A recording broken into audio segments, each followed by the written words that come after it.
With spring right around the corner, it's time to get your walk-behind mower ready for the season. Here are a few tips to make sure your mower is prepared for its first cut.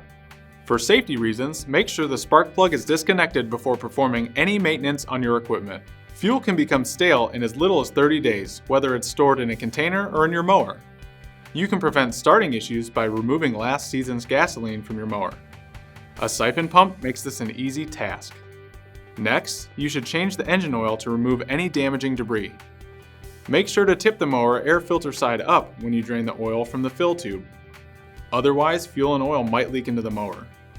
Or you can use an oil siphon to make it easier and less messy.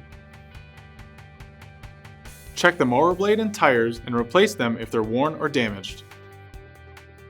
Clean out any grass buildup or debris underneath the mower housing. Then, you can spray the underside with a silicone spray to help prevent buildup this coming season. You just need to reapply about every 2 cuttings to maintain the silicone coating. Next, check the air filter for any built-up dirt or oil. Clean it off or replace it if necessary. You might also want to check the spark plug. If the top is stained or damaged, you will need to replace it.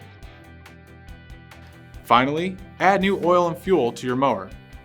If you're using gasoline with ethanol, make sure to use a fuel stabilizer to help keep it fresh for more than 30 days. Or you can use synthetic fuels without ethanol to avoid engine damage. Be sure to subscribe to our channel for more helpful equipment tips from Troy-Bilt.